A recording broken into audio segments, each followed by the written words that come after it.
So it's, Like it's I something feel I'm like kind of looking forward I to feel like I using. should try to contact the other SWC contestants and bring them on, and then I'll put them in the middle, and they'll be like, guys, Nefties is a big problem. Yeah, No, Nefties is a I know. big problem. I get it. How I'm do not we fix complaining. Nefties? I mean, I don't want to How do you nerf, beat for Ragdoll? Just use SWC, but Never Nefties, how do we?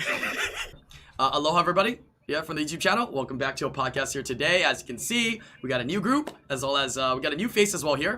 Yeah, so we're gonna go ahead and let the new face, who is Ryujin, kind of introduce himself. Let us know who you are, what summers or events you've been to, like what summers is to you, how long you've been playing, the whole shebang, right? Whatever it is, so people know about you. Go ahead.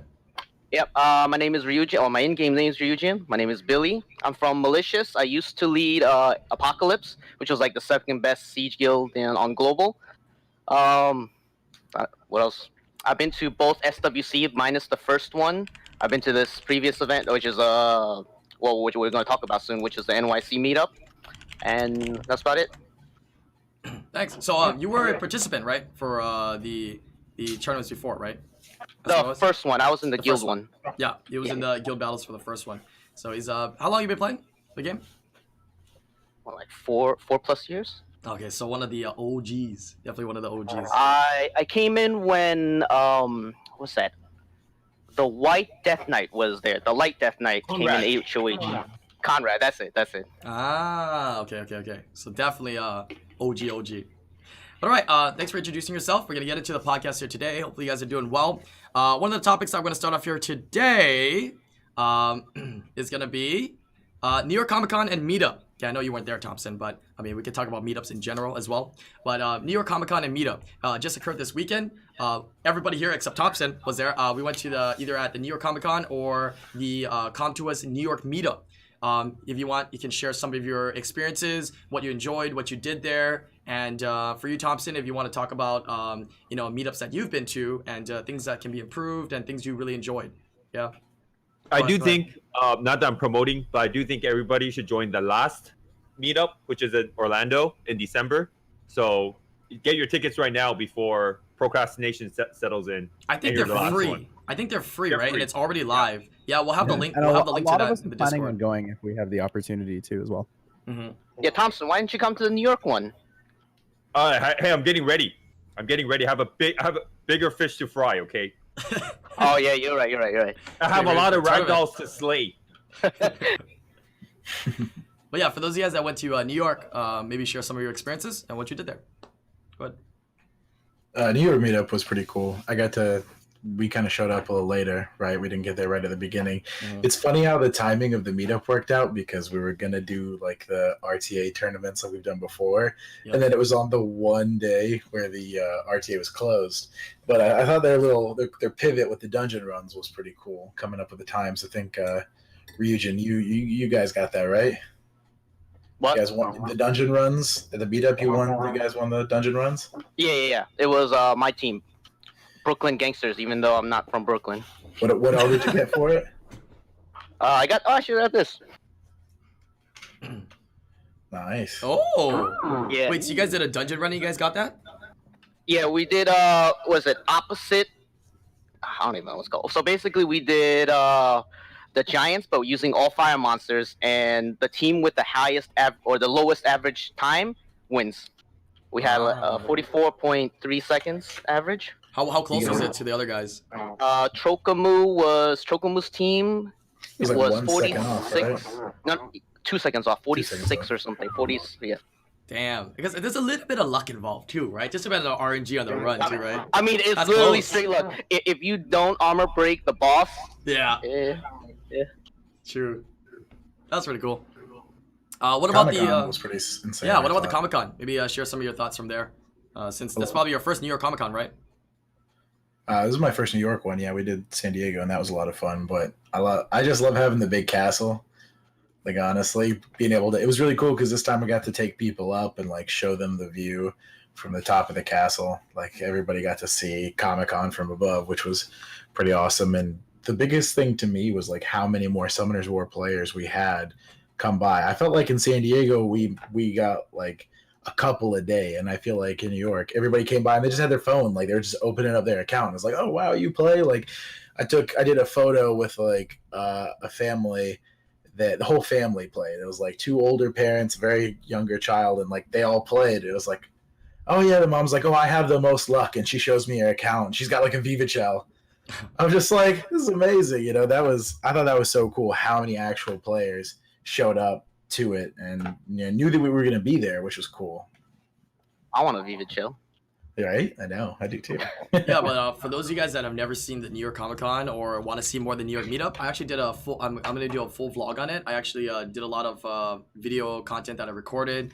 It's all set up. Just needs to get edited, and you guys can expect that vlog of New York Comic Con and the New York Meetup probably by next week. So I Make know sure some you of guys like and really... subscribe. Sure, yeah, but and it's the vlog is for the select few. Some people don't really Join like the vlogs. Patreon. Yeah, okay. There's no Patreon, but all right. My, no? Yeah, my I mean, voice is still kind of gone from me. Oh, we wanted to close that sound. There you go. By the way, any subs or resubs or donos right now, I'm gonna read them at the end of the podcast. But thank you guys. It should still show up though. Yeah, I do have to mute the sound for the podcast. But yeah, what about you, What's Love? I know you're waiting to share your experiences. Comic Con is a little different for me. So I was on the E7 side. I was working with the E7. All right, group. let's kick him out of the group here. Let's just All right. let me just remove him It was from nice. the. I mean, every morning I'd stop by, say hi to these guys, and see what's up. It was great to go up to the castle and see everything. You know, get that bird's eye view over everything. Roman and I actually took a couple nice photos together. Yeah, that was over really cool. Kind of the view and everything. So I'll send those to you afterwards. But hey, Comic Con was great. It was such a drastic difference, especially last week since we were all at TwitchCon. You know, where we go to an event where people know us and we're really well known, and then we go to this event where it's like we're nobody. We're just introducing a game to people. It's a nice drastic change, and it's really, really enjoyable to see how much people care about, you know, the culture of video games and comics as well as anime. I must ask, how was the E7 booth compared to the Summoner's War booth? It was But we had a bigger. castle. It was We bigger. had a castle. We had a castle though. I like the E7 booth a lot more. I like the castle because you can go up and you can see over things. A lot more. I would say that I like the E7 one more because there was just a lot more space. There was way more space. The booth was quite a bit bigger. It was probably double the size. So there was a lot of opportunity for people to walk around. E7 was double the size? The Yes, money. yes. The And E7 was all money. E7 was also the first booth when you walked in the door. So it was like a showcased like front page thing. It was really cool. It was really, really cool. I liked I that they had a couldn't get special into floor. Is this Comic-Con. true? That I Squid Game heard was cool. E7 was doing kind of bad until they started doing updates every single week, and They've they been got doing like that for a long more of time. their older. They've been doing that since like the beginning. They've been doing updates okay. every week since the beginning. I hope you don't You mind think this, that's Brian, something but Columbus- No, we I can know you talk said about you have anything. your- No, I was Yeah, just I know you trolling said you have your Just trolling. your New York Comic Con and the Summers or Meetup blog. Yeah. I actually did one more for the E7 side of stuff, just because Oh, that was cool, kind yeah. of what I I wanted to can do. subscribe. Since I didn't really get to spend a lot of time with you guys because I was busy on the other side of the show floor. Yeah, I know E7 you was have on one side, and then Summers Or was all the way to the other side. I know you have a You're YouTube like- channel as well, so I'll put in the link in the description as well, so they can check that Yeah, out. if they cool. wanna So check I'm it out. gonna put that together so then you guys can see kind of the contrasting differences if you play both games and stuff like that. Did you get more signatures on your Diana emote? Yes, I have like 9, I think, from you guys. So something I like to do when I go to events is I get signatures on something. So whether it's a T-shirt or like a jersey or something like that. This time I got my emotes made, so I had the Summoners or guys, like most of you guys signed them, sign my emotes, and then I had a whole bunch of the E7 people sign my emotes as well. At SWC, I signed the nipple of your shirt. Yeah, I you remember signed the that. nipple. And I was on the other side. Roman was the left Yeah, and side. then I was the Ruben right had the side. other nipple. Oh, that's great. Yeah. Hey was a Roman, good can you time. stand up? I want to see your T-shirt. Oh, it's All Might. What is that? Is Just anyone like- excited for the new season? Oh hell yeah, that's nice. Bro, yeah, I saw so many Oh. sick My Hero Cool shirt. cosplays. It was so cool. I got the opportunity to go to the My Hero Academia panel in Madison Square Garden. I gave so many on people the free tokens Friday. for the claw machine that were dressed like My Hero. It was great. Ah, I see. That's why the line took so long. Yeah, it is. I was giving away free tokens. I was like, here's a token for your picture and 3 for your costume. The one thing I Okay, gotta, so let me go ask ahead. you this, Brian. Did Yeah. you buy anything at New York Comic Con? I didn't get any time. I was working the booth the whole time. Like I was there to Man. work the Anything, booth. Yeah, I was there to work the booth. So I was there the whole time. The one time that we got to leave the booth was to get lunch, or we got to leave the booth to go to the meetup. That's it.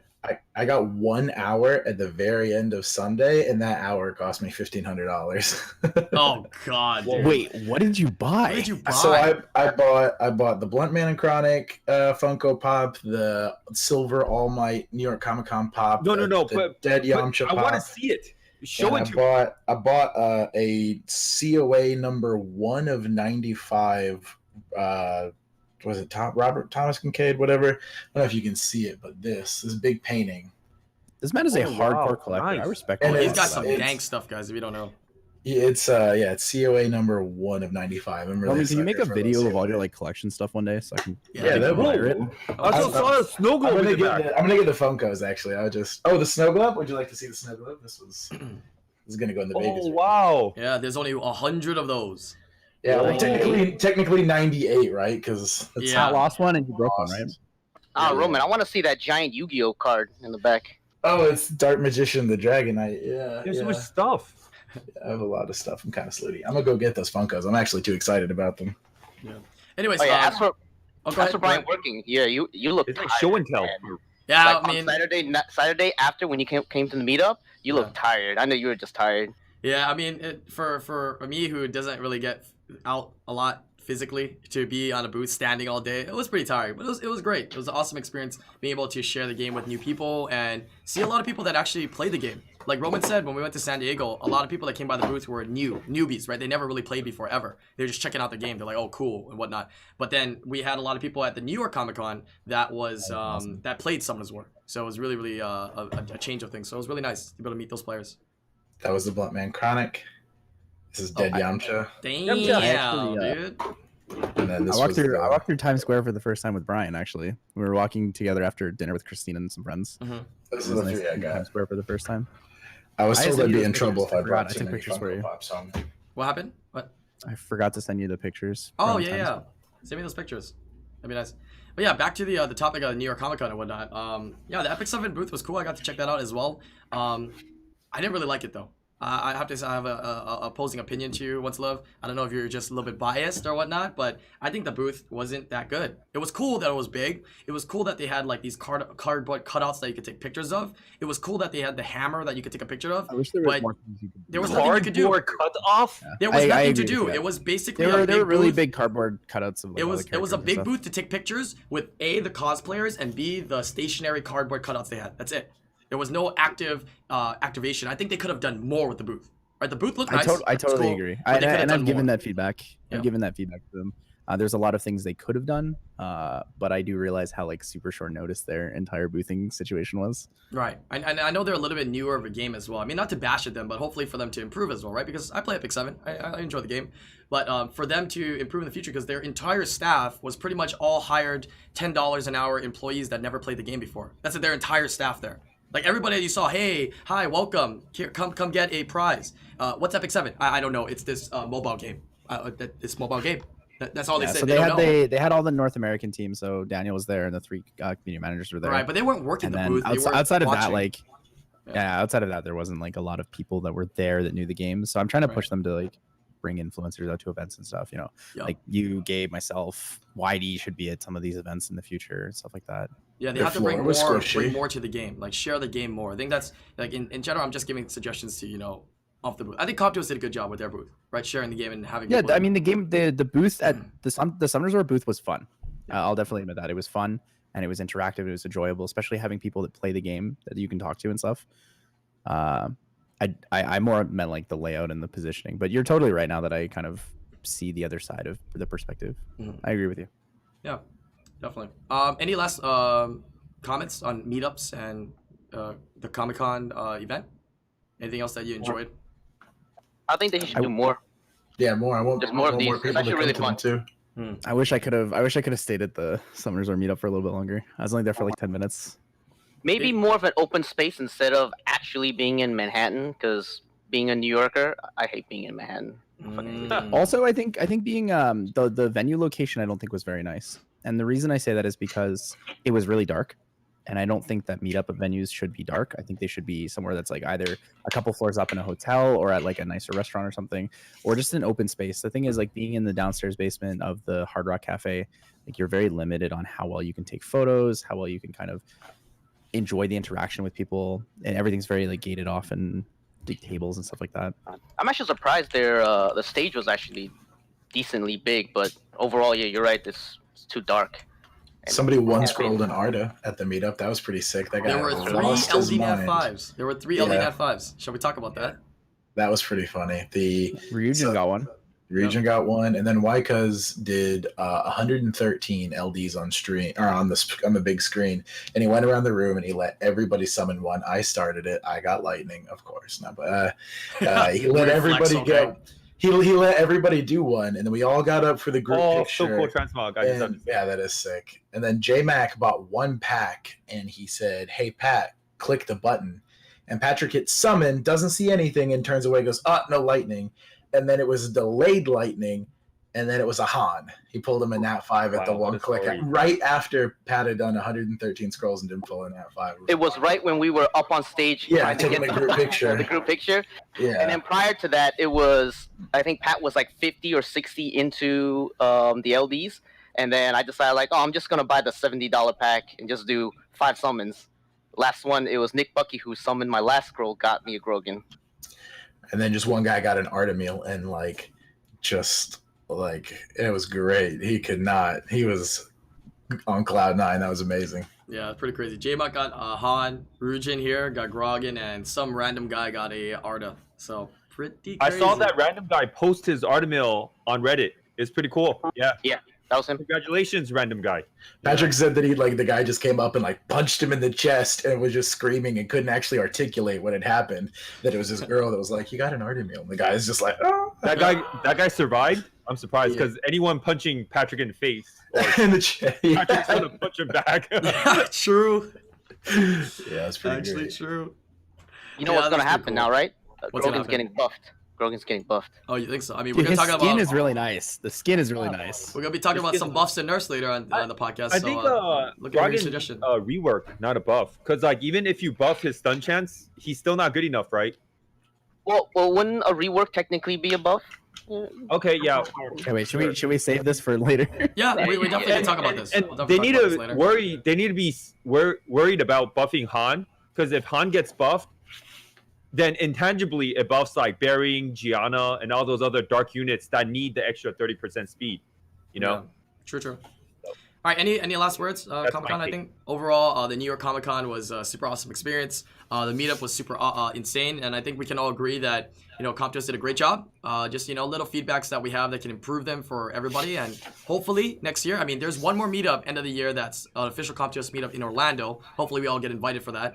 But there's a meetup in Orlando, and hoping that next year they do this Tours of America, TOA, once again. Because I think it was very awesome and very generous since they're all free events. They're flying out their teams. They're booking the venues to do this. So I think it's really nice of them to do it. Just want to see more and, get more people involved in it. Yeah. I must say, Tours of America, that's so cool. For me, even planning a wedding is super stressful, super expensive, and planning just sucks. And think about they have to plan for here, and here. It's crazy. Really hats off to all that planning that has to be done. And whoever's in charge of it, I think it's GG. So hats off to GG. There's quite a few people on the team that's in charge. So yeah, definitely it's a really nice event, and I hope they do it next year. Even though it's called Tours of America, I mean, it's also in other countries as well. They were going around. Yeah. It's not easy to plan stuff no, it's not easy at all. It's not. It takes The a lot venue, of time. the price, all that. Yeah. All right, topic number 2. I'm gonna move on here. Topic number 2 is referring to the Legend tournament that happened this weekend.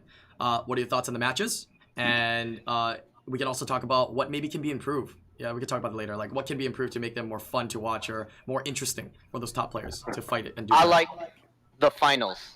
Finals was fun. Finals Wait, was fun. is he just trolling? He's not even trying to win anymore, or what is it?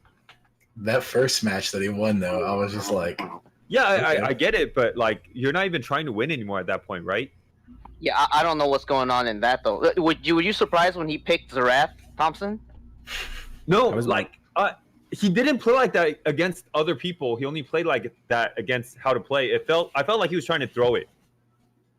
I feel like he was just trying to have fun, I mean, Or he have picked fun. three. Okay, have fun. He picked 3 very unique cleaves that were legitimate. They would work against most players because of the rune difference. I just feel like he couldn't handle the speed.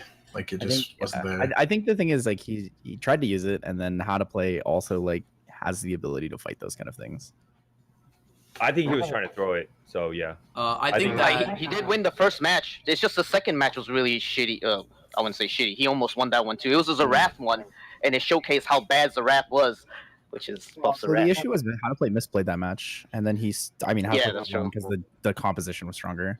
Is that That was Dark the Cannon Girl in that Vivishell five? into Leo misplay. what Bella, you the guys- cannon girl. Yeah, is that Dark Cannon Girl in that 5? Yeah, Yeah. she's an LD Nat 5. It's the only one in that. Her and the Wind one are the Nat 5s of that family. That was crazy when he switched the attack bar. I'm like, oh my god, you're gonna get torrent. Viva Yeah. was so insane during all of that. I thought Viva was absolutely crazy. I liked the match. What was it? Freeman and How to Play was just like That was the cleanest match. Ganny Hathor and the LD show. Like No, that it was Ganny Hathor, Vivishell, and anything else was just an auto win. Didn't matter. it was literally like in one of the, I think the second match, it was literally Ganny Hathor, 8 LDs. Like that was insane. Yeah, Freeman, besides- Freeman got destroyed. That was pretty rough to watch. Besides that, I actually don't remember any of the other matches. I mean, I could just rewatch it, but out of all of them, it was the tomato and yeah, because it was. the Oh, most- I can go over them because I made some notes on it. But the match that I found most interesting was not actually the finals, but the tomato versus the Hung KFC match, which is tomato versus dog. Those So the revenges first were match, pretty crazy. Ganny and Thor for Hung was the winner. The second match was really fast. Tomato won the second match because Woonsam missed a strip on the Lauren. Sorry, which allowed his Daphnis to one-shot it. So that was an easy kill, easy setup. And then the last match, Hong tried to go back into the Ganny Thor again and just couldn't do it. There was triple immunity with the Yin Hong. There was no way for him to like have enough damage to sustain through Yin Hong and Fran. Yeah, he banned the Ciara in that match, right? Yes. And left the Yeah. triple immunity in there. Yeah. So that there was Fran, Amelia, Veligul, I believe, with the Yeah, it was with the Yin Fran Hong. and And Amelia that's just way too much damage to give Tomato. He gave him the attack buff and he gave him the Yin Hong, which was too scary. It needed to be one or the other. Yeah, you're right, Thompson. He did play pretty serious against Hong, and He then played serious against everybody. And he threw it against How to Play. It was like that last season too, I think. When he played How to Play. Didn't he pick Zaraf one too? was it last season he played How to Play the first match? That's why there's like talks in the back saying that they might be the same person playing. I don't know. Anyway, we keep going and talk about I the mean, matches. end of the day, I mean, I'm glad he made it fun to watch. You know what I mean? I think that's the main thing. I mean, legend or not, I mean, they're not winning any money. They're just winning the statue, right? I mean, I guess there's maybe some pride involved, but if anything, I might give him the win in my books. You know what I mean? That he made it kind of fun and interesting by using other units. So Yeah. yeah. I mean, he I heard was they're in in my the same books. guild too. Are they in the same guild? If that was the same person, then they'd have 10,000 arena points. Like, because they're both over 5K, right? Can you imagine how many 4 points at a time? Yeah, that's true. That's a lot of points. Can you Dude. imagine having two accounts that fun to play with? Can you imagine having two accounts and having to play both of those? Yeah, screw that. Yeah, I can barely make my way It's through kind of one. fun for me. I'll play. What happened? Oh, okay. Just returning back in. But I guess the one good thing that he did was he showed us what LD Nat 5s need a buff. True or false? So that's a good thing for some of us Yeah, here. wait. He Trinity? picked Trinity and the Light Dragon. Yeah, I'll take those. Thanks. Yeah. Buffs. Roman has Hey, me and you too, Zaraf. Trinity. Roman has Trinity and Zerath. Yeah, I'll take those buffs. I think thanks. Trinity will get a buff soon because they just buffed Akroma, right? So Trinity might get a buff, or a I tweak. mean, out of the list of LDs though, she's not even close to where most people would assume would get a buff. Because there's so much ones that are way worse. That's a problem. People didn't that's expect true. Nepthes to get something. Because it's hard to touch her because she has that robust speed lead. Anything think- they really do I on think people her. expected Nepthes to get buff. She wasn't used at all. Yeah. You can't even Now use there's her. Trinity though. Now there's Trinity. And Well, I mean, 33 and mid-game players 25 are telling me they can't are use both Trinity as a different, cleave unit. I think they would. Mid-game players. I mean, Yeah, if you had a Samanth, you just use that. Yeah, at least she saw gameplay before, right? Sai used her before, and what, 2 years ago or a year ago? I mean, it saw some action. It's seen some action. Nepthes has never seen Sai used to action. use her a lot, right? Yeah, Thompson Sai used used to to use her a put lot. so much Oh, into I don't know. using Nepthes before it got Is buffed. is Trinity Stream. is Trinity 33? 33. 33, yeah. Yeah, 33 too. Imagine if she got the Daphnis rework and she had the HP reduced. Oh my God! Everybody, that'd just be like one. You could go like you could go Trinity, slime of every color, and just like, hey, go Down. Don't ban my Trinity, please. All right. Yeah, it'd be too much. But So we talked a little about the legend tournament, what we enjoyed about it, and the players and some of the comps that they used. Do you guys think there's anything that can be improved? Right, things we can suggest them to do for these legend tournaments, the style, the format, the rulings, anything we can suggest to them, make it more fun. I got one. What's What that? would be great if they actually had VODs of the matches on their official channels, so I don't have to go to other people's channels to find the VODs. True. Yeah, we weren't able to watch it. That's true. I think I'm they like, guys, you have links to the VODs? They're like, no. Did you check the official channel? Yeah, it's not there. There's only one match. That's all it is. I wouldn't mind seeing it expand to the top 8. ooh, that'd be nice. That'd be nice. I'd like to see it expand to the top 8 first. With Wouldn't like an that kind of be like reward. SWC a little bit? Yeah, No? true. Yeah. I don't know.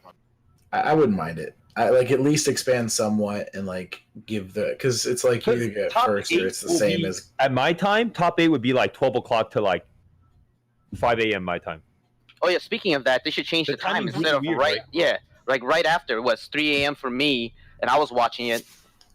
It's Korea server. Or at least like give like after the whole thing finishes, just set like a time frame in like the afternoon where everyone could actually watch instead of giving it 3 a.m. Everyone, like a lot of people are sleeping. All the East Coast people are sleeping except me because I'm a fucking late night guy. I see. Some people are saying it's pre-recorded. Is it pre-recorded before and they rewatch it after? Is that what it is? They're still doing They that? record it. They record it live while it's happening, and then they stream it to us afterwards. Oh, I see.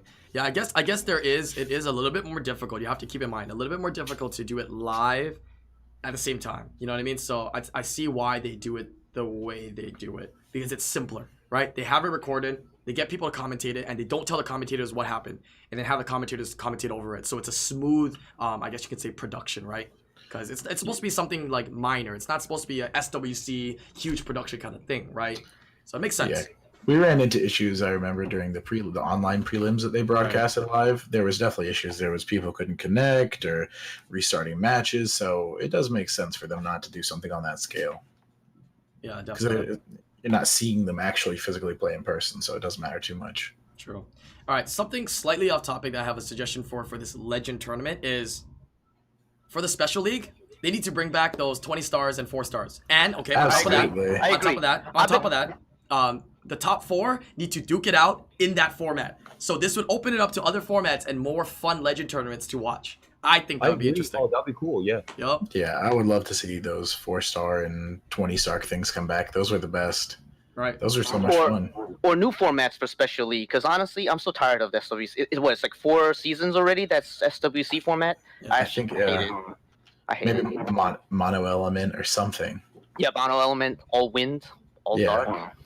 Yeah, that would be interesting. I mean, like, who cares about Special League, right? I mean, of course they need to be careful with, regular RTA and matchmaking because they don't want to ruin it, right? But Special League, It's Special the League, perfect right? I Perfect don't time know. to make the mistakes. I've been playing Special League, and everyone's just going like Bastet Villageal. It's like so. I'm like, again, another Bastet Villageal. They're just farming points. They're just trying to like Japanese cleave to farm points. Lose or win, they don't care, right? Kind of boring. Yeah. Exactly. That's what's happening. They haven't updated the skins available through Special League in forever. Also, we're still on what 3 seasons worth of skins or They're something. doing it really slow. It's Really insane. Either they're slow or they're just not doing it anymore. I don't think they're doing anything after the Vanessa ones. No, Or I think the- they're going to. It's just they're doing it really slow right now. I So- wonder if the next time they do it, they'll come out with like a batch again, like 3 seasons worth or something, because it's just creeping by. I mean, it's a great time to revamp the Special League and a great time to release those Guardian skins to give motivation to everybody. Your fighter, your challenger, your conqueror, you're gonna play to get those skins, right?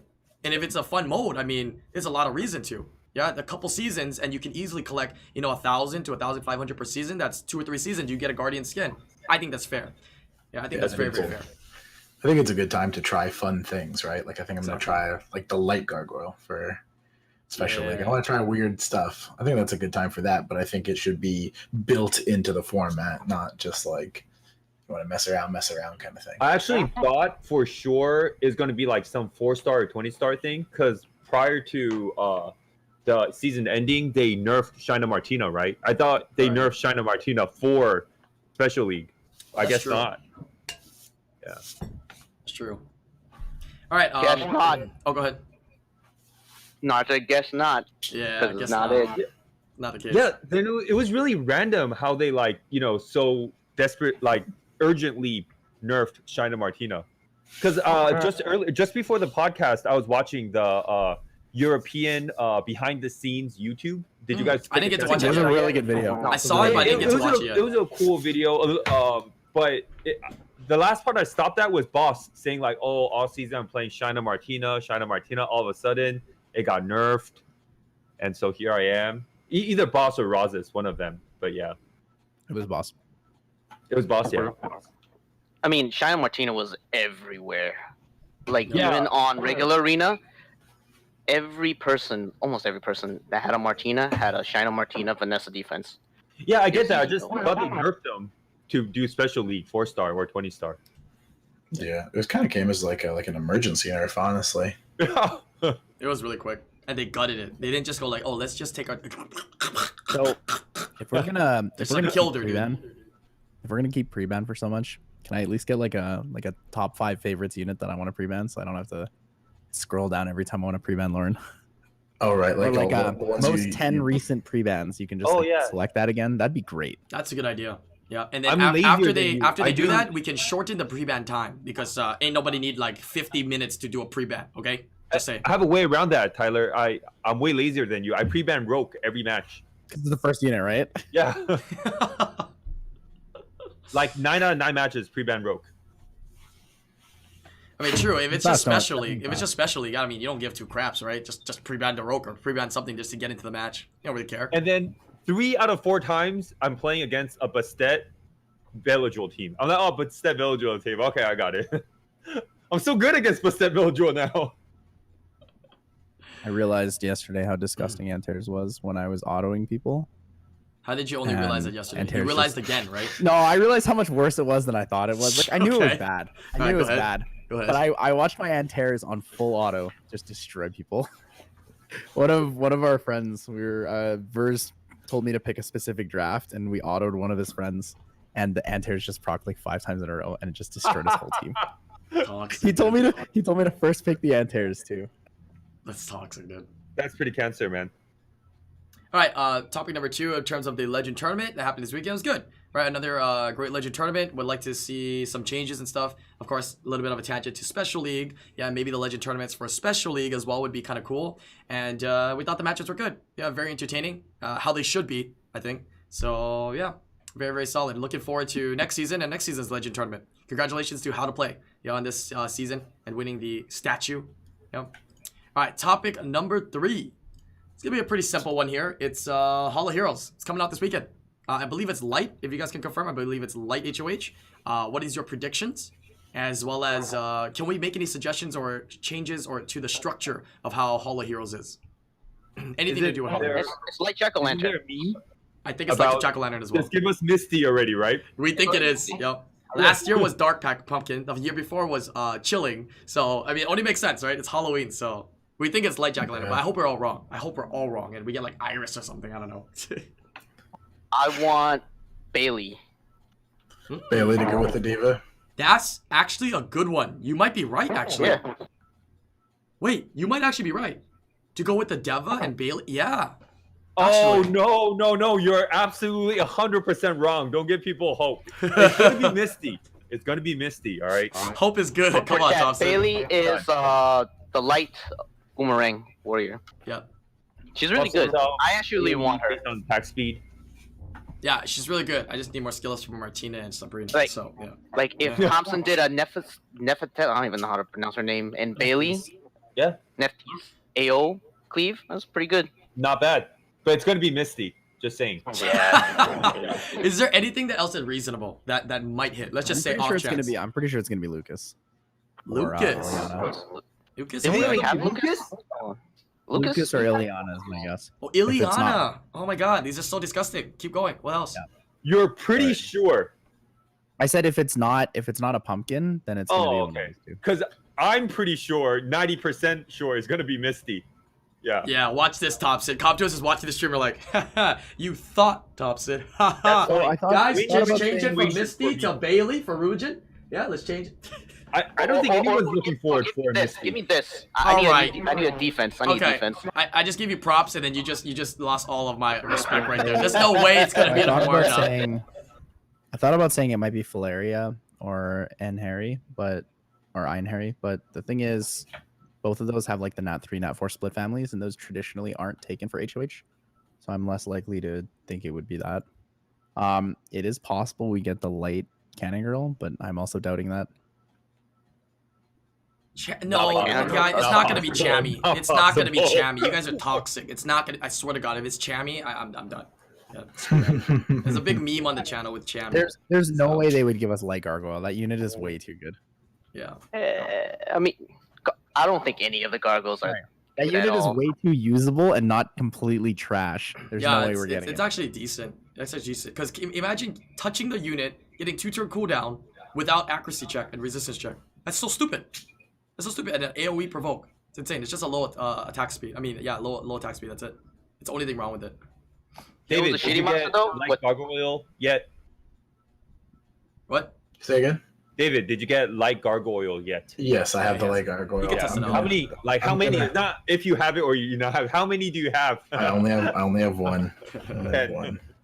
I'm gonna test it though. It's gonna be fun. Well, I just realized there's a lot of crappy LD Yeah. light fours. There's actually a lot of bad ones. Holy crap. Going back to what Tyler said, the light Skogul. I have 2 of those. Me It too. sucks. Yeah, That what do is you rough. do with that? Like, is there a You combo? feed it to Skogul. Put it in your storage. He's so bad. He just stuns everybody, right? You feed it to the wind Skogul. He stuns everyone and hurts everyone on your team. And also, I mean, hurts everyone. Wait, it's guaranteed stun, right? It's Guaranteed stun without immunity. Yeah. right, guaranteed stun, which is interesting, but it does damage to you as well. What? It stuns your team as well, doesn't it? Yeah. It stuns Exactly. everyone. It hurts everyone, and the damage isn't even that good.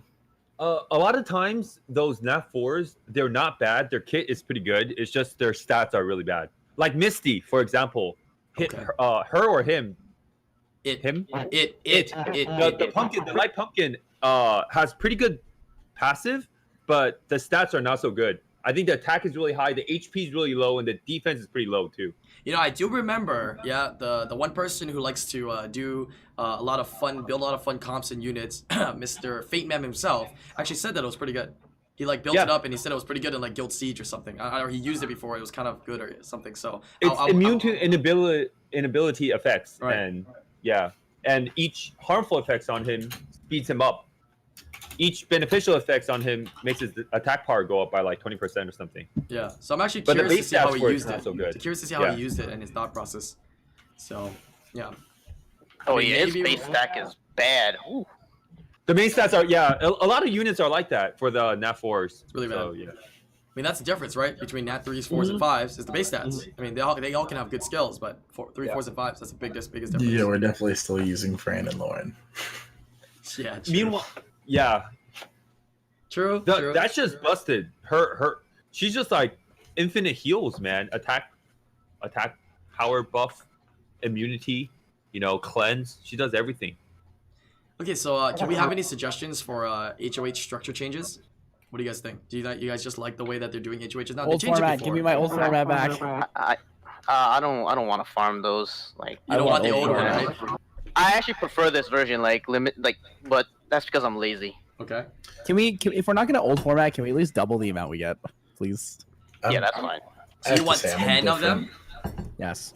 I do. I never even finish it. I always go up to like 6 and stop. That's good enough. The reason I think for 10 that would be reasonable is that a lot of people. So first of all, HOHs generally aren't good in terms of skill ups or actual units. Mhm. So why not just give us 10 so we can actually use them for like trading in for pieces, right? Mm. You hear this guy, David? He's saying he doesn't even do them.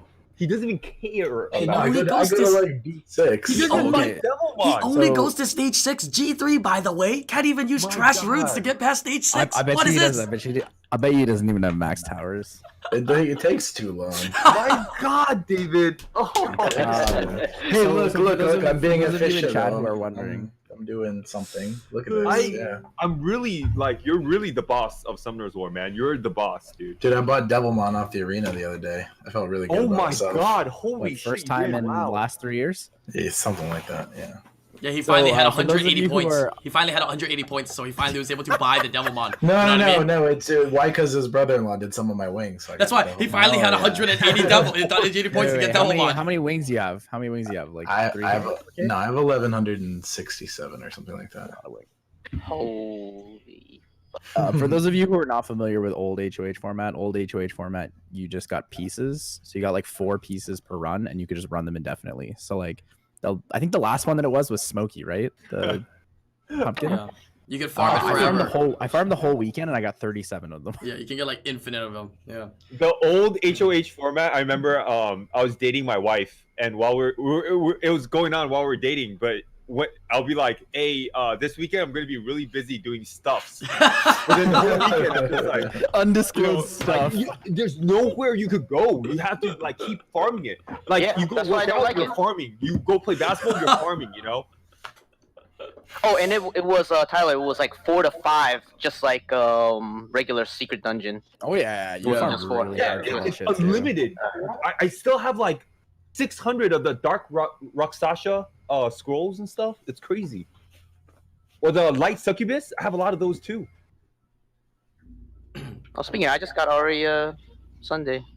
But yeah, Sunday, not Saturday? one suggestion I would like to give them is, so ancient coins, right? Every kind of resource has a kind of purpose.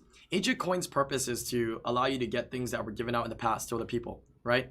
So I was thinking there'd be a cool way to let people collect ancient coins and to unlock an older HOH, because a lot of people want to get that Diaz, a lot of people want to get that Gemini. And do you think it actually hurts the game that much to allow them to get that or access to it? I don't think so, Not right? at all. They're all It will 4-star units. devalue- Yeah. It would devalue L&D scrolls. Yes. Not Like, really. when you get- Not really. No, It's LD4s. nobody buys L&D Lightning? scrolls for those units. No. People buy L&D Yeah. scrolls for the really big name units. Like they buy I L&D understand, scrolls but because they imagine want you're free to Arno, play. right? Imagine you're There's free a to lot play of and you people have looking enough for ancient Gemini. coins. Yeah. Imagine you're free to play and have enough ancient coins. And you summon a lightning and it's an old HOH. You're like, oh, you're gonna be more disappointed than disappointed. Yeah, but I mean, allowing them to open it up and getting them to progress and have those units, which are not, in my opinion, not really that game changing, would be really nice, right? Open up any of the older HOHs that you want, but of course, it's going to take a decent amount of coins, right? To be reasonable, as well as if mid players want to open it up to farm another HOH for skill ups, it gives them opportunity to do that, right? To get 5 of those. I think it's fair, right? With those ancient. I coins. like that idea, but I think it will devalue L&D scrolls. Okay, I respect the opinion. I think it takes away from Legend Arena too, right? Because like that's the way they give out additional DNF4s, and it's absurdly hard. I think Legend Arena is completely devaluated anyways, and that's kind of a useless argument. I forgot there's Legend Arena. I forgot about that. Even worse. isn't that how region? You just said that's People don't do Arena to get the 4-star Legend. I mean- they I do mean, Arena for I- crystals. You're talking to Region who just did it to get hit the 4-star. He's Well, probably the okay. only person on global server that's done that. in Well, the we last have year. a couple of people, but usually the one that gets contested, like all the contested ones are either usually you have boosters or hackers on it, and we like I talked to a lot of people about this when we're rushing, and we know who we're farming most of the time. Like if there's one guy who's like extremely high up there and he's like a random person with the shittiest AD, and we farm him, we're saying like, oh, I just hit him 5 times in the last 2 minutes. And he goes, yeah, I just hit him 2, and he's still up there. Of course he's fucking hacking. Mm. Like you can't possibly keep up with that amount of points when there's 2 to 3 people farming you at the same time. I'm legit like refreshing for one Refresh guy. farming. Yeah, and I could clear him in 30 seconds. And I'm not What- bullshitting. This is good because that means what I want to do is I'm gonna bring you back, Rujin, when I bring in like Crystal Shizzle because he does it for EU server, and we'll have a revamp and discussion on Arena once again. We'll try to keep pushing it and try to get it revamped. We talked about it in the past, right? That it Yeah, needs to be I know. improved. I and was out changed. there for the couple of podcasts for that. Yeah, When so Foxy I'll was bring there you too. back I for didn't- that one. I'll definitely bring you back for that one. Yeah, I'll bring Foxy as well. Maybe we could do Foxy, Crystal Shields, and Rujin. Ooh, yeah, Arena I have a team. really Baby. toxic You are disgusting. That's right now. You're disgusting. What the hell is that? That's what Alphys is the only good LD Nat 4 I'm missing. I'm missing 7, and Alphys is one of them. The battle log is crazy. Do you run Will on every? Do you run Will on both your antares for that? No, one of them. They're both of their efficiency is over 100, and They're both, like, one's Despair on and Avenge? Despair, one's on Violent Will. Violent. Yeah. Toxic, But then dude. the trick in it is my Juno is really good too. So yeah. Damn, dude. Have you tried a Rage in Terrace, Thompson? I tried all shades of Antares. Don't worry about it. Oh, Rage and Terrace. Interesting. Oh, is that the Juno? Plus 179. Am I reading that right? Yeah. Plus one. Holy plus Jesus. 176. That's a lot of defense too. What the? What is it on? Plus 900 Despair defense. Revenge. Holy Holy. Jesus. Holy. That's a Paris contender, boys. That is a Holy. contender. Okay. Well, god dang. I'm getting ready for all the ragdolls. Oh. God damn it. All right, so topic number 3 on the HOH is good. I mean, it looks like our general suggestions, our speculations is going to be Misty. But there's some other ones that were reputable, or notable as well. I mean, hopefully it's Bailey. Hopefully Rugen's right. Typically, I would say that when it gets released, it usually gets released like by tonight. So by the time this podcast goes up, it might actually be released, or it gets released like tomorrow. It's usually when it is. Yeah, because it's coming up this weekend. We had some great suggestions as well on improved structure for HOH, right? With the coins and whatnot. So interesting to see if CompTOS takes some of these suggestions in, and maybe it'll occur, maybe it'll not. But at least they got to. If you make HOH monsters that easily accessible, it's gonna devalue the L&D scroll. When the L&D scroll should be one of the most valuable resources. Don't worry, I respect your wrong opinion. I respect your opinion. Thank you. No, All right. I'm just trolling. I'm just trolling. I respect that. It makes sense. Myself, You're not wrong. You're not wrong. No, I'm just okay, saying. I got it. You're not wrong. I'll keep my opinion to myself. No. That we're supposed to have opinions. And But your discrepancies. feelings are as arbitrary as mine. Yes, they are. I like banter. Okay, This so- is good. Yeah, I can say that too. I'm doing this on purpose. This is scripted Okay. right here. All right. Look, Thompson, I agree with you. God damn it, Rugen. Fuck you. Shut up, Bill. You're right. I don't care what you have to say. Not SSA. Don't lie. I mean, there are ways to like when you pull a HOH monster, but you've never had the HOH before. You're like, oh, I feel kind of okay, you know. I don't know. All right, never mind. Let's just move on. Still Next okay. subject. That's good. You're that's just good. like, I guess it's not as shitty as it could have been. True. All right, moving on to topic number 4. This is something that we're brushing up earlier and we wanted to discuss, which are weekly buffs and nerfs. All right, I'm pretty sure there are some units that are going to be thrown on the table. The one rule for this weekly's buff and nerf discussion is that Grogan cannot be talked about for this week. No, I'm just kidding. Rugen. But yeah. No Grogan, no Han, no Artem though. I think Artemil needs a buff though. Seriously. What? Artemil and Ragdoll need buffs for sure. They need to revert. No, those not changes. Ragdoll. Just Arda. Artemil and Ragdoll need buffs. Wait, were you guys Yeah, living? yeah. Were you guys playing? Yeah, if Stop, you are you said- losing with Artemil, I don't know how Really? many Really? thousands of people are going to watch this podcast. All right, Uh-huh. but how do you beat Ragdoll?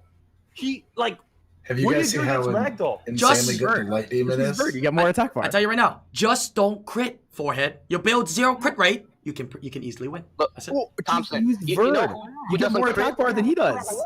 Molo and Olverk doesn't crit. Hey, it's instant dead. We need to nerf the Light Demon. I think Bagel's video showed everybody how amazing the Light Demon is. Let's nerf the Light Demon. So OP, dude. Lots of attack So gauge. insanely strong. It's way too good. Can I vent something? It might not be about Lion Dark, but just a bit of knowledge I want to share to the Summoners War community. Sure. Right. So Sure. RTA is all about building tempo, like going at a pace. Okay. And so sometimes it's great, like if you go one shot a unit, because 3-on-4, you're not. It's really hard for 3 units to out tempo 4 units, you know. But monsters like Hathor, monsters like that give speed lead, monsters that slow or diminish turns are really good to get the tempo back into your favor. What I'm trying to add is Ragdoll. How do you deal with the pace that Ragdoll builds for the other team? You just take the red circle with the line through it and apply it to Ragdoll. I mean, I get it. You could one shot them and you could 3v4 ragdoll or whatever, but I don't even think that's enough tempo to keep up with I think the one of ragdoll. the easier like ways to deal with ragdoll, like from a mindset perspective, I'm losing sleep over this. When you pick units that you know are gonna crit, you know how much attack bar is always gonna be pushed, so you can kind of gauge like 3 turns ahead of time where you're gonna be. The really scary part about fighting ragdoll for me is when I use a lot of supports, and my supports will randomly proc and crit, and I'm just like, oh fuck, like I'm at the wrong attack bar. I wasn't ready for that. But when I use damage dealers, I know exactly how far it's going up every single turn, right? Because my damage dealers are built to always crit on the right element. 100%. All your damage dealers are 100. No, they're all like 85. No, they're almost all 85. Is this a fair nerf to ragdoll? Okay. Yes, tell me. Okay. Attack gauge. I'm not complaining about a ragdoll nerf. Let's just get this. I'm just saying that in RTA is a game of pace and tempo, and everyone's trying to finish to the end line as fast as possible, right? Got it. And then if they have a ragdoll and you don't have ragdoll, they're going like this, and you're trying to keep up with them the whole time. Okay. You know? So is this a fair nerf? Additional turns from one unit. One unit can only uniquely proc ragdoll's passive once. So if you violent proc, it won't proc the passive again. So you don't get cucked from violent procking. I think it just shouldn't. I just think it shouldn't be every hit. Like every hit is just so much. If it's just like once, or like if they buffed it to like 25%, if it was once per turn, it would be okay. But the problem is, like, if you AoE, that could be like 80% attack bar. That could be, if you at the skill 2, that's 80% attack bar right there. Or 15 times. Oh, sorry, it's way higher. It's 120 if you crit everybody. So no joke. I'm like testing many units to try to deal with ragdoll. One of the units I'm testing is I'll just expose some of my secrets. All right. Right. One of the units I'm testing is a fire fairy. All right. For slow debuff? Huh? For the slow debuff? Yeah, to keep up with the pace. Right. Yeah, slow debuff is really good. The 30% speed drop is really nice for that. The thing is, she doesn't have any follow up. Like, all she does is strip and then slow. She doesn't do anything else. The problem with Fire Fairy, it awakens to crit rate. Oh my god! What the? Okeanos awakens to crit rate. Oh my god! Everything awakens to. How do you not crit? My god. Yeah, it's just hard not to crit too, you know. So I don't know. You'll be okay, Thompson. All your runes are fast enough that they're like having a ragdoll anyway, right? Right. I just hate the ragdoll users that bring like multiple forms of immunity. That's the hardest part, because I feel like you can control ragdoll and whatnot, but once they are able to bring that, you know, multi-form immunity like Amelia and whatnot, it's just it's so hard to control because you can control them. There's so much good control units, right? You can handle ragdoll. It's just immunity. It's just so easy for them to go immunity and just like it's just how do you keep up with it, like you said? Or you can one shot one of them and then out tempo them 3-on-4. You know, there's a lot of ways, but it's just risky. You know, it's really risky. Yeah. And you miss out on one of the biggest, like, you lose pace if you lose Hathor. So, like, if they pick Hathor and they pick Ragdoll, holy god. Oh my god, you almost feel like a turtle in RTA. Yeah. Yeah.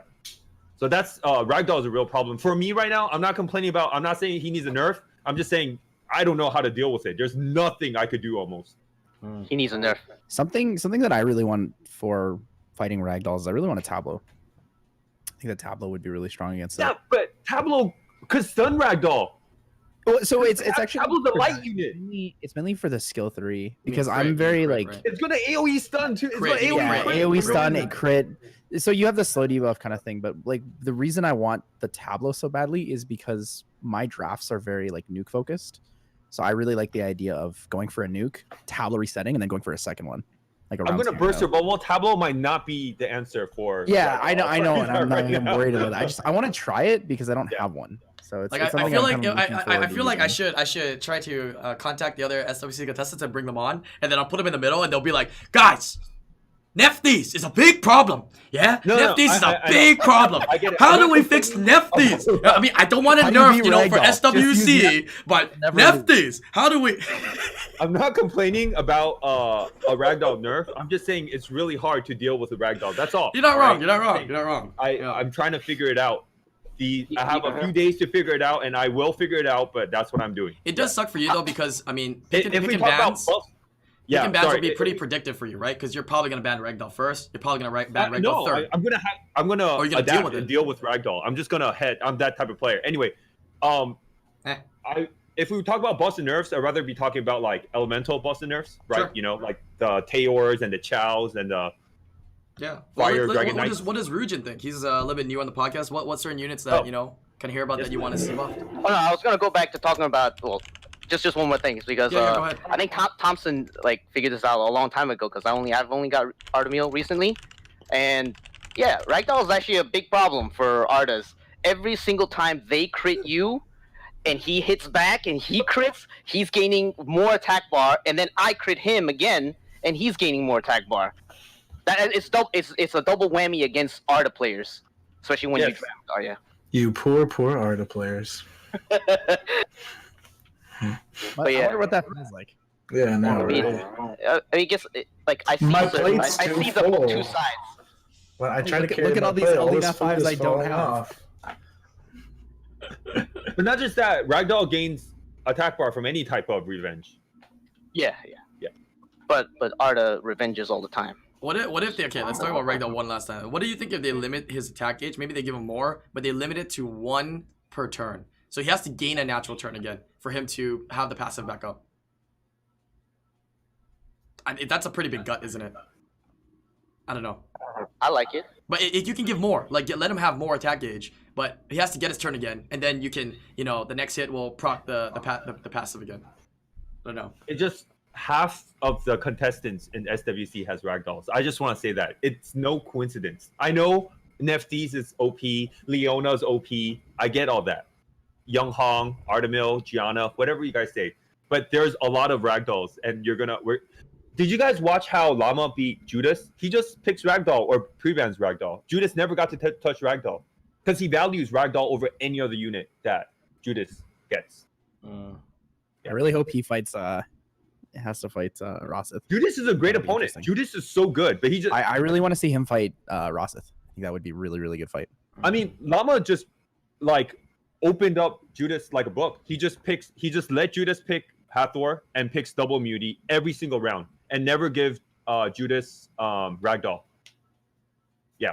It's that'd be clear. really It's a clear strategy to beat Judas 100% of the time. Do you think the strength in? Or sorry, go ahead, Ryan. You were about to say. No, I something. just said, I'll were say it brackets after. were released? No, were brackets released? Not yet, right? We don't know. I don't think so. Oh no, it was Asia Cup.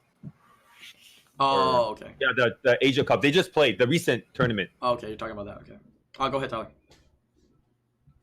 So this is a question mainly for Thompson, but I guess everyone here plays enough RTA for the relevance of this question. But do you think the strength of Arda is actually the fact that everybody moves at the same pace? Do you think that's like actually Ragdoll? Do you think the strength of Ragdoll is that it pushes everyone together? Or do you think it's the strength that you get the attack bar? Because the attack bar is nice because it makes the pacing faster, but the fact that nobody's ever in the wrong turn order is insane. Yeah, they should screw him up. They should let the attack gauge be random amounts just to screw him up. No. It's okay. Think about it. This way. Yeah, Think about I it like this way. that. I like that. That's not the case. That's not the case whoever because you gets always crit- have units to manipulate the attack bar as well.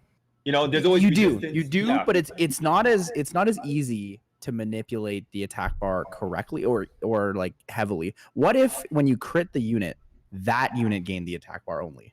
I like where you're going with that, but that's not Ragdoll's. It's the fact that he gives pace to all monsters. Do you Not think equally, that would not disrupt unequally. the pace enough though to make it a lot harder to use? Hey, I'm not talking about Ragdoll nerf, I like the fact that you pull a light and dark Nat 5 that has a lot of power. I'm okay with that. Okay. But I'm just saying, dude, that unit's really hard to deal with, So man. maybe No, buff I agree and with you. change It is units really hard that to can deal help with. deal with it. That's what you're saying. Buff and change other units that can be Oh, used to deal yes, with it. yes. There you go. Okay. So what can we change? That's What can we- also like another thing they're doing, right? They're having, because people are getting more runes, so they want like more counters. right. So right. people need more runes. That's just why use a like, light panda. Diana, Just use a light panda. so forth and It's so easy. forth. Huh? It's also the fact that Ragdoll cuts, like it gives a opponent the opportunity to cut you. Let's say you have like a team that's just perfectly synced, and then you get that extra proc that causes the ragdoll to push one of their monsters to cut you and then disrupt your combo or disrupt your. Yeah, that's the biggest issue. Yeah, how crazy like- is that? If your Triton strips them, and then they go afterwards, right? Yeah, it goes back to pacing. It's like you have your pace, and then they just cut your pace off, and then just keep going, and then they fuck up what you're supposed to do. Let's say you're supposed to have a friend go and buff immunity, but then they push someone's health orb right above you, and then sleeps everyone. Absolutely correct. I like you too. I got it. Right? We buy a hotel room, and then we put Tessarian and Elsharian in there. They have a baby somehow, some way. Yeah, Tess Elsharian. Yeah, and then that's the counter to Ragdoll and immunities. Right there, got it. Yeah, Give and it's free to play. Elsharian Everybody can Martinez. obtain it. Everybody can obtain it. There it No, is. please. That's the counter. Don't ever say that again, Billy. Rip in Give Oblivion. Martina to China. I mean, to Elsharian. What'd you say? I love that idea. We need more Oblivion though. Yeah, some other ways and forms to Yeah. put it into. We need to put it into units that already have decent kits. Oblivion, right? Right now we have Tessarian, right? Obviously, you know, his kit's not that crazy though. That's the thing. So put it His into more kid's not that viable. crazy because now he just stands there, and Yeah. it's so easy for the other team to outpace him, either with like Lauren, you know, Tiana, Hathor, Ganymede, anything just like runs around him in circles, you know. Strip Brad, Oblivion. Ragdoll. Strip Oblivion. We need it. Strip Oblivion, please. Something like that It would was be. Strip Oblivion. That's gonna be an LD Nat 5 for sure. Oh, fuck. LD4 then maybe. Something more feasible, please. So everybody can get it. Something more accessible. We keep arguing about Oblivion and we never get it, dude. Yeah, they threw the water dried in our face and it's literally poo-poo shishi, man. God damn. Oblivion would be Something. fun too, because not 100%, right? It has to go through like accuracy resistance check and Right. stuff like that as well. Yeah, so Right. Buff Any other Hogan. units that we can suggest, Rujin? let's talk about elemental like buffs. Yeah, elementals. You know, like Dragon Knights, Chimeras, and stuff like that. Oh, buff their Leica. Aerials. Buff Leica. Leica? Yeah, Leica. is a good Yeah. one. Okay, so 6 hits instead of 5 then. How much you want? How many hits you want? Like you can't even okay. use Leica in Guild War defense. You know? No, he sucks. Like, yeah. No, he's terrible. Even when 27. you use them against, okay, so I use them against Molong a lot on just siege offense and Guild War offense. But sometimes when you get proc and he dies because he only lasts 3 hits, he gets armor broken and then skill 2, Dragon 1, 2, Dance. 3, and then you're basically fucked. Yeah, basically. That happens. Happens a lot. Happens to me too. So you want 5 then. You want 5 hits to kill him. Well, what I want is to make his, yeah, something like that. No, Just why like- don't we just make him Goddo's big brother? Give him a little bit of attack gauge per threshold or gate that's hit. Boom. You know what I mean? I don't know. Just give it some interesting mechanics to give him I more do kind of turns. like his stun back, but even then, it's like he could still die because there's more. I think I've talked about this with a friend before. There's a lot more multi-hitting monsters in game than there are single-hitting. A lot, and that's a problem if you gotta think about it because there's less units that counter multi-hitters as opposed to units that counter single hits. Like, think of a unit that like, if you bring a multi-hitter to a unit, what counters that multi-hit? Nothing really. What counters multi-hit? Ragdoll. Ragdoll. Yeah, I No. think I like my idea. I'm gonna elaborate on it more. Like giving. Ragdoll okay. only gets one wait, attack wait, bar wait, somebody's from a echoing. multi-hit. Oh, that's Rujin. Somebody's echoing. Okay. Yeah. I have When we push talk talk at the right same now. time. When we talk at the same time. Go ahead, Rujin. You're good. Hello? Yeah, Test. you're good. Yeah. I didn't Ragdoll doesn't. Ragdoll only gain one attack bar for a multi-hit. He doesn't gain. Let's say a Chammy does her 3 hits. He only gains one attack bar, not 3. But if the first one doesn't crit and the second one crits, he gains the attack bar. Yeah. Yeah, so it's like out of multi-hit, he's gonna get the attack bar. Doesn't, Like if but, a but, Rika- but everything crits on Ragdoll. That's what I'm That's saying. not If an Oki, a Rika, it's gonna crit. I think you give Brian an aneurysm because you mentioned Chammy. Yeah, let's not talk about Shannon, please. We need to talk about Shannon. But yeah, like in terms of Leica, I would like to see him change. What if, like I said, what if he gets attack gauge, giving him a better turn cycling so he can heal with Vampire, making him hard to hit. Every time he passes that threshold, right, he gets 25% attack gauge. He's not easy to kill then, right? Unless you kill that one time. In Nemesis. No, yeah, it's a built-in nemesis, right? He gets 25% per gate that's passed, right? That of the 4. And of course he's built on Vampire, and he's got Justice, and he's got skill 1, he hits pretty hard. He can heal back that threshold, right? He becomes a kind of a good unit that's a good damage dealer that's hard to kill, kind of like Gato, but maybe slightly more premium. I think that's fair. He doesn't do any CC. He doesn't do any control or stripping. So in that sense, I think it would be nice. That's a pretty nice buff. I Or maybe they do could like just that idea buff with the 5-2, 5 hits, 20%. Maybe they could just buff Justice overall, so David's monster get buffed as well. I will get a buff somehow. They could buff Somehow. Justice. I mean, they could, because the ones that have it are the ones that are not that good. Leica, Chow, and Jaeger, right? They're like, meh. What if Justice was a cleave? The damage multipliers would be shit. Confirm. Oh, the damage actually, multipliers would be shit. wait, that's actually a really cool idea. What if What? Justice increased the number of targets hit based on how many allies are dead? So when one ally dies, Justice does like a splash. And on the whenever second one ally. ally dies, Same There we go. multiplier? We just thought about it, Thompson. Same and multiplier? whenever Oh, one ally damn. dies, you get an instant check. Not the same multiplier. That'd be way too strong. So the difference in multiplier between no allies dead and all allies dead is 440%, right? Okay. So if when a unit dies, the multiplier increases, but it splits partial damage. No, with that's Justice. bad. That's bad. You know why? He's Because got to pull an Antaurus He like can't- that. he can't Whenever a nuke. unit dies, he Yeah. procs an Antaurus. okay, relax. But like That if would be if, scary. if like because when his power is that when he's left alone, right? He's able to nuke something right away. But if you're splitting that damage now because he feels like he's getting punished for having dead allies. The main target will get. Sorry, you're right. I misworded that. The main Okay. target will take full damage. The secondary target will take a diminished amount of damage based on how many allies are dead. To set And up so for turn every 2. ally that is dead, you hit another unit as well. So Okay. if 3 allies are dead, you're hitting 4 units. Okay. Like a Taor kind of. Yeah, almost like a Taylor skill 3. Similar. So idea. basically full heal per turn.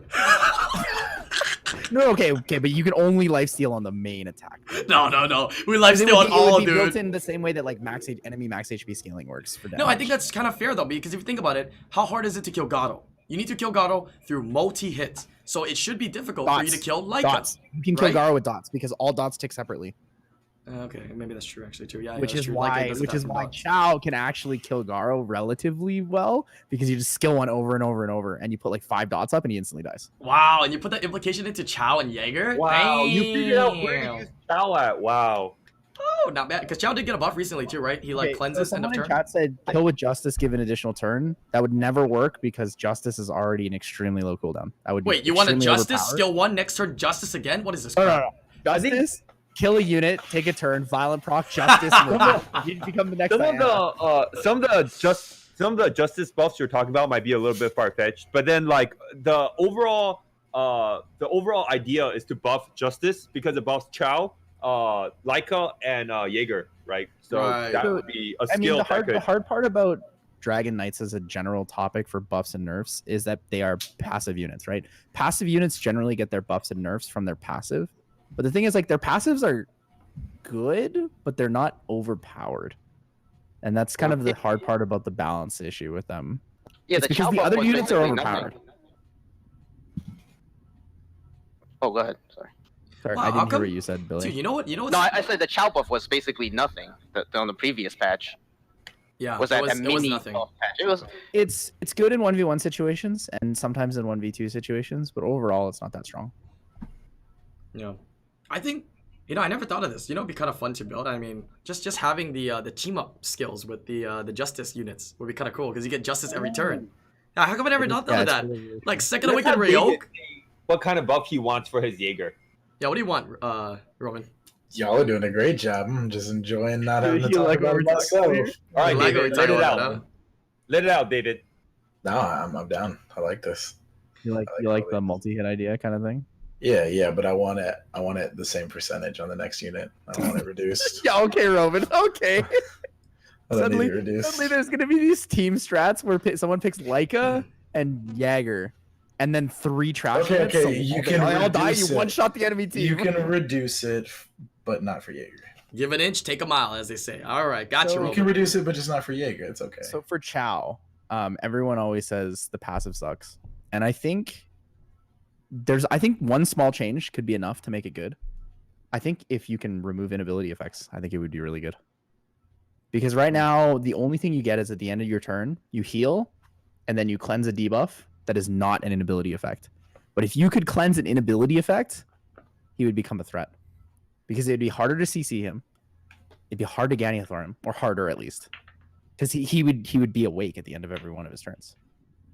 I guess can't it freeze would- him in that sense. It would only counter Halthor then, because everything else, like if he's stunned, and it Okeano cleanses. stuns, etc. Well, no, because he's not cleansing before his turn. He's cleansing after, so he loses his turn anyway, and then the debuff is already gone because he's stunned. It's not a 2-turn stun, so it only counters because sleep. it's the end. It's not the beginning. Or maybe we can buff his passive. Why does Ragdoll only get a passive that can help the entire team, while all the other Dragonites are independent passives? They should have passives that also help their team in various ways. That would be something interesting to make them viable. Team players, right? Team players. Oh, Leica reduces. their passives to the whole team. I'll take that. Yeah, take that's a that. good idea. I'll take that. Yeah. Oh, I guess What Leo. if- Leo. You're what right, if we, Leo. What if we adjusted Chow passive to be more like Tetra, where it was one debuff on your whole team at the beginning Oh, of the not turn? bad. That's a good idea. So now Thompson has a harder time in RTA because his No, sorry. I honestly think that those type of Leona, Valeria, Rena, right? Those type of passives are very boring, and it's toxic. You know, we should not have too much of that. So I don't like that plan. I don't care what it does to me. I adapt, but I do want to talk about a buff to a family, because we always talk about Dragon Knights, we always talk about Chimeras, but Pioneers, how about that, huh? Like Chiwu Yes. and Pungbik and stuff like Pungbik. that. Yeah. Off my Pungbik. You know, maybe even Wusa, but Wusa's really good, so yeah. You know, with all the cleave comps out there and a lot of people going cleave, why don't we see more units that reduce damage like Darien and Diaz? Shouldn't one Nat 5 out there get some damage reduction effect for the team? That would be very interesting to have. Damage reduction effects might be kind of scary because it'll just push the meta to everyone going like speed, crit damage attack, maybe. Let's change the meta then. I mean, who cares if it gets stale again? Let's do it, right? Let's but let's how? change the meta, make it what stale. kind Another of way. damage reduction, you know? Or like it's gonna be damage reduction, and people will just bring like really toxic units like Valeria, Raccooni, Tetra, and their damage reduction unit, and you're just gonna sit there and do like 5 minutes, 10 minutes RTA matches, which is really boring. to play. Yeah, But I I- guess I that's a good one I for also think Gildner. they do Gildner like- sucks, right? But Gildner's good against anti-cleave. Let's give him damage reduction effects. I mean, that definitely would make him more viable already. to be honest. Lightning Emperor. If you do Lightning that, Emperor I guess deserves it. Yeah, we that makes deserve to sense. play 5 minutes against you. Yeah. I think the other interesting thing though is if you start adding those like damage reduction or damage mitigation passives to units, is it kind of forces people to bring more damage dealers, and you're gonna see less of these like 5 supports on crit damage setups. You know, like the people who pick Wusa, Velojoule, Triana, Harmonia, where like the Velojoule and the Triana are both on crit damage. Like those are those, even though they have 2 crit damage units, like those are like 8-minute matches. Yeah, Right, it's I not think enough damage. Damage mitigation passives in terms of like unit build might deter those kind of comps and kind of drive people to pick more than just one damage dealer. Because oftentimes when you fight those like full support comps, it's like 4 supports and a damage dealer, and you ban the damage dealer because you're like, okay, well he doesn't have damage, let me just whittle him down, and it takes just forever. I know you don't experience that as much in higher ranks because it's not common, but I see that a lot in like the mid to G1 range when you're fighting people who have like Yin Hong and then they pick Wusa, Vela, Fran, and like a Harmony Archon or something. But I don't think it's too healthy for the game. You know, imagine you're new playing and then you just like get like cucked like that. You know, it's not fun. I mean, when they're new and playing, there's so many strategies you can use. That's not true. That's true. Right? Yeah. Like it's about changing the meta in the upper ranks. Like I don't mind the game getting stale, but it's got to get stale in different ways. You know what I mean? Like change it up. So how do you Let it get think stale they again in a could different way. buff? How do you think they could buff like Chiwu, Pungbik, maybe even the light Pioneer? Gotta be whoever careful with has it. Chiwu. If you make Chiwu any bit viable, that speed lead is definitely gonna make it instant usable because of the 24 I speed think so lead, too. Yeah, he just needs like a little bit, and he's, Yeah, and he's good. yeah. He's already not that bad right now, but it's just like he just lets the whole team go, you know. He doesn't slow down or does anything to the other team, you know. It's just Definitely Unless gotta you have, like, remember a that super good despair set, right? not every buff has to reflect in RTA. Yeah, I that's think true. That's important. I think True. that's important. Yeah. Then if you say that, then Pungbik is really good already. Pungbek is like one of the best cleaves in my opinion. Yeah, I I mean, really like Pungbik is Pungbek. really good. Yeah, Pungbek is so good. The reason why he's so good is because he reduces the chance of things going wrong. Because you only need one defense break. in order to enable him, right? So it gives you a lot more flexibility when you, especially when you're cleaving. And we know, man, 100% accuracy just doesn't mean crap, dude. So based on that, then Pumpik don't need a buff. He still needs a buff. No, but what David's saying, not everything is for RTA, then Pumpik don't need a buff. It isn't. I mean, what percentage of the players of the game RTA? Okay. Then small Pumpik percentage, don't need honestly. buff. That's it. Yeah. I Of think. the total population. Repeat what you just said, Roman. Sorry, I missed that. What percentage of the players of the game RTA? It's a very small percentage. And that's relevant in what sense? In the sense that there should definitely be buffs for all these other people that aren't RTAing but have these what feel like useless Nat 5s. It's their first or their second or their third Nat 5, and they go, this is a unit I don't know how to use or I can't use. Like, I think there should be more buffs for units like that for people to use everywhere else. Like, or a unit shouldn't be judged. Thank you for bringing that up. Yeah, or a unit shouldn't only be judged by its usefulness by an RTA standard. I tell people that all the time, man. So which units people always do you come think to us and ask that. needs Yeah. we're just talking about which units do you think needs a buff or a nerf, elemental wise? I think anything that can't be used, anything that is just notably worse than everything else, Yeah. should have some sort of change or adjustment to it. If it has too many other options, like substitutes for that If you particular can use it in unit, like 1 to 2 places that are good, Okay. then that Right. Everything would be should have enough, a right? place. Everything should definitely have a place. I Look, feel if Halthor gets nerfed, the control meta would shift big time. So here's a good example. Where would I ever use Teor that I wouldn't rather use something else, which includes the free-to-play choice of Sigmaris? light elemental rift. That's it. Maybe. Sigmaris is better. Oh, the Squall doesn't hit as hard as the Sigmaris. I mean, Sigmaris has enemy It is max HP harder, scaling in 2 hits. Yeah, I don't use Oh, Teor true. anywhere. You Yeah. don't need speed anyways. The speed only is irrelevant. situation is The like speed early buff game on player. your Teor fucks your turn cycling if you're tuned closely. Yeah, I don't use Teor anywhere at all. I don't use Teor either. Teor have was the ruined. first unit I built really, really well. I have to Me too. I Me don't do it too. anymore. Yeah, Teor is the first one I ever built to be super good. Yeah, that's fine. He's literally. Oh, Also, actually, I Sigmaris use has him really in good scalings. Sigmaris is a really good unit. I use Teor in Rift. Not Rift. Labyrinth. Yeah. Yeah. Okay. That's fair. Oh, actually, Yeah. not anymore because the Labyrinth got changed. Yeah, there you go. No, That's it's why- pretty good for Well, the fire boss. Yeah. I used to use him, but not anymore because I can't one shot the boss anymore. Oh, that's true. That's actually good. Teor is actually really good for world boss. True. Yeah. That's a lie. There are better But yeah, for units like Warlocks. that need buffs. Units that don't have other purposes and are easily replaceable by other things, definitely, in my opinion, need to be buffed and changed for sure. How about Also, Annabelle? on that note, I think that they Annabelle's should pretty bad, allow right? us to Ancient Crystal the 6-star units. We should be able to Ancient Crystal 6-star units. I have Yes. 3 slots. I don't do anything with any of them. I only need 1. I'm never gonna skill a second one. It's like 13 or 14 double one. Why don't they So, let us feed our It just 6 sucks stars? that I don't can't it. get rid of them. Like, Yeah, if we I have want, if 2 we want Annabelle to 6-star, lose 2 resources, Sierras, 2 Pernas. I have these units I'm never gonna use. I'm never gonna skill. it's like why if we used our resources to make it 6-star and we're willing to get rid of it, why not let us for 380 crystals? Yes, I don't get it. I agree. Why They does it make definitely should let sense? you do that. Yeah, they need to let us do that. They I have also to have a think thought in process terms on of it. I agree. buffs and nerfs, by the way, that there's a lot of monsters I feel like that could be made better. Not it's huge amounts of change, but better just by modifying their type or their stats without having to mess with the skills too much. Just to make those places like the Pungbeck, like you say, your Pungbeck, right? Like maybe are there any stats on him that could be improved to make him more usable without having? I to worry actually about think those that's skills? really hard to do. Adjusting stats. I think it's a lot. It's easier definitely to adjust hard. scalings. It's definitely hard. Way Yeah. easier and way tighter to adjust scalings a little bit. Well, I would include scaling in there. Yeah, like that you could modify with scaling the same too without maybe necessarily changing the skills. I Scaling mean, I agree with what Roman said. If you switch Pungbeck to an attack type and Right. shift it to more, like a lot more people would use him because for right now Pungbeck's base attack is pretty shitty, but he's a good bruiser. But you really use him as a bruiser. Okay, so let me ask you this: do you think that the base attack is really that relevant when your scaling is 800%? Yeah, I you know what's interesting is the It trend. is. The trend that goes on in for summoners run units. I don't know if anybody else has seen it as well, but like when you have like an HP type unit and it's like it scales on attack, I feel like the multipliers are higher, and vice versa. When it's a unit that's attack type, the scaling seem to be lower on attack.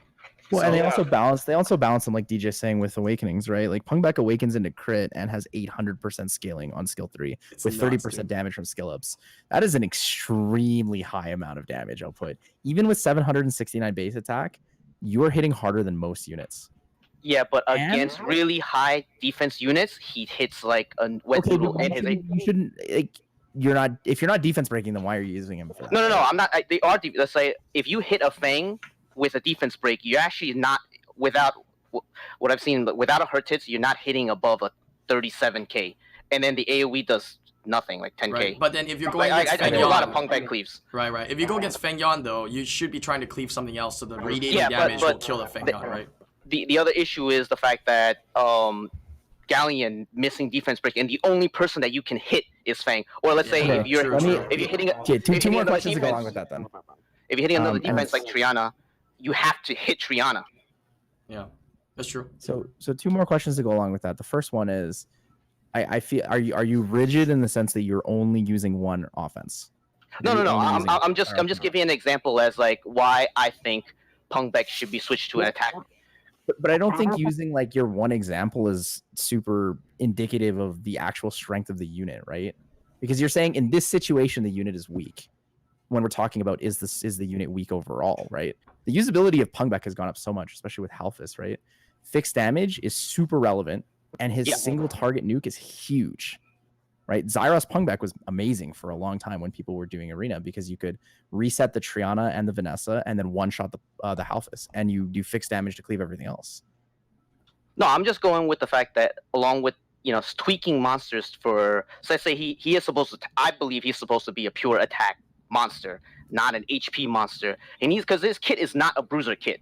He's literally a cleave kit, and they switched him. They switched from a shittier cleave to a much better cleave because they made his AOE damage a fixed damage. So I think they should just make him slightly better, especially for people who are.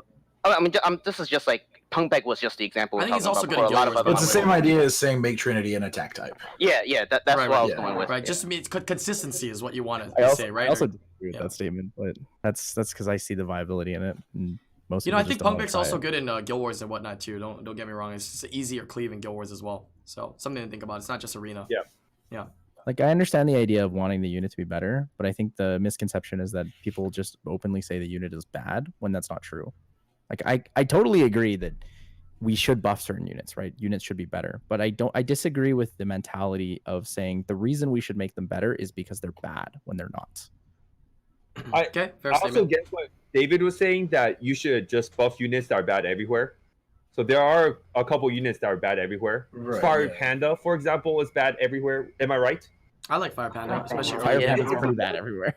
Not. I like Fire Use Panda. that everywhere? Okay, Fire Panda. I used to use him quite a Water bit. Occult Girl? I've never used a Fire Panda before. Really?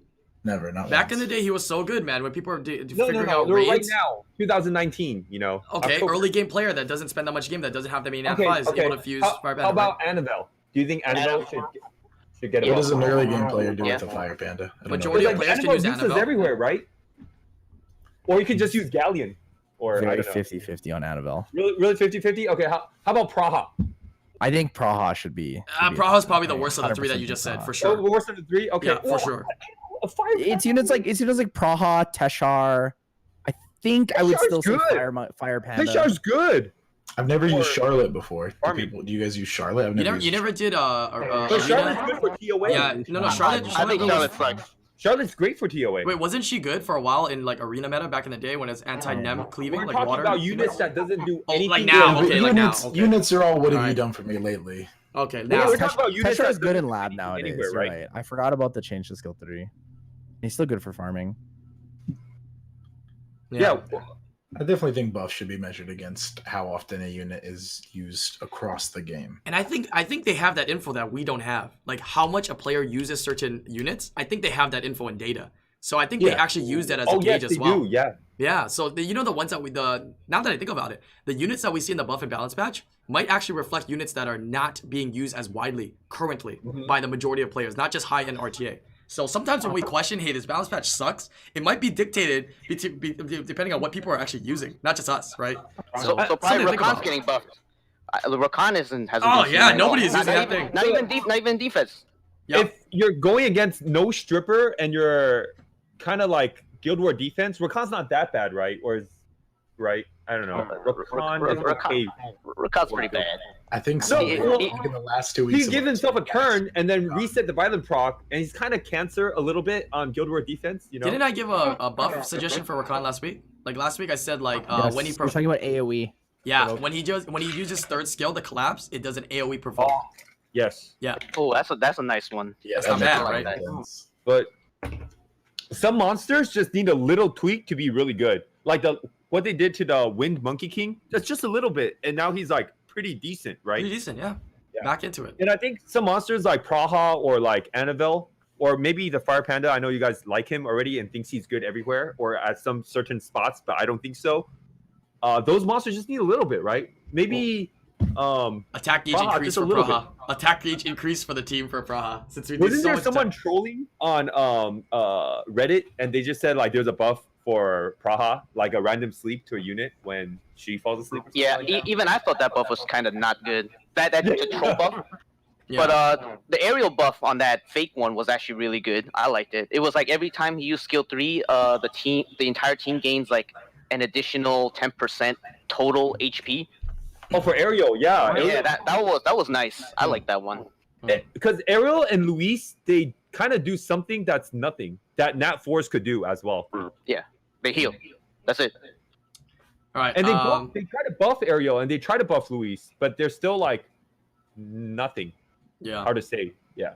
I think Alright. Christina might be the worst Nat 5 in the game, not Fire Panda. I Christine? think Fire Panda's better.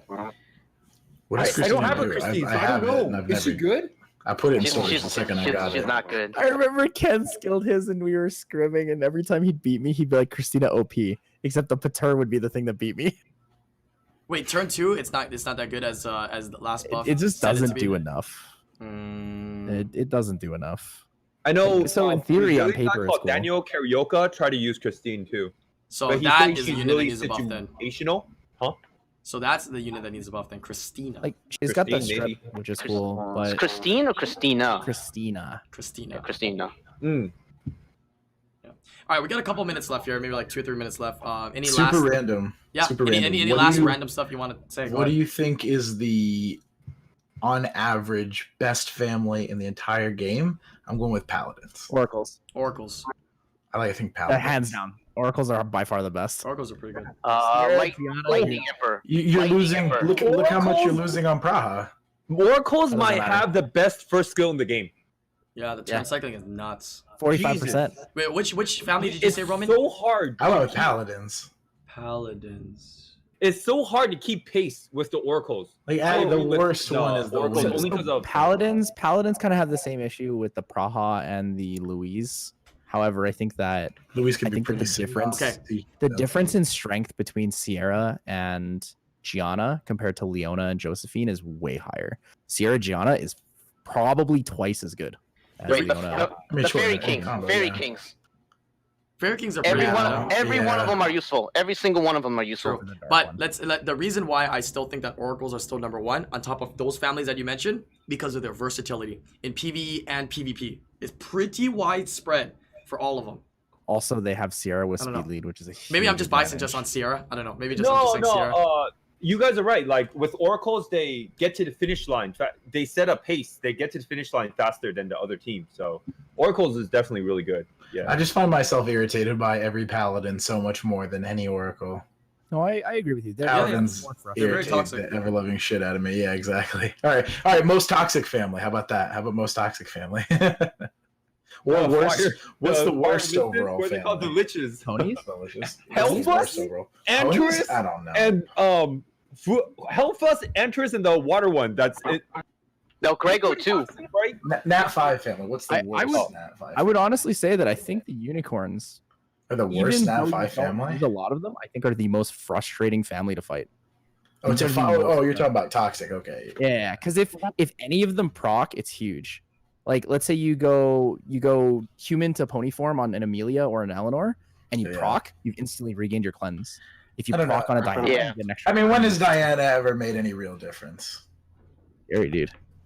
Yeah, because you have Antares, right? So Diana does nothing. Yeah. Yeah. Diana doesn't do anything, right? I will say, however, though, besides the oracles, I think the second one is actually Desert Queens. I think Desert Queens are better than Paladins, Desert Queens. and I value it because of the speed lead on the. Oh, true. Nephews. Desert Queens actually OP. And because Neftis, so you have Yeah. Bastet, Thor, who is by Bastet. far like the best. Bastet is like the best buffer in the game. She does so much. She has really good base stats. Her kit is insane. She's got 4 debuffs. She's got 3-turn attack buff with a 3-turn shield that doesn't lose anything over time. So it's a 6k shield that doesn't get lost. One buff to be usable. Segment is really close. Yeah, what's very close. What's worse, chimeras or beast monks? What's worse? Chimeras. Beast monks are Chimeras, by far. godly. Beast monks are so Beast good in monks are Guild Wars and really Guild good. Siege.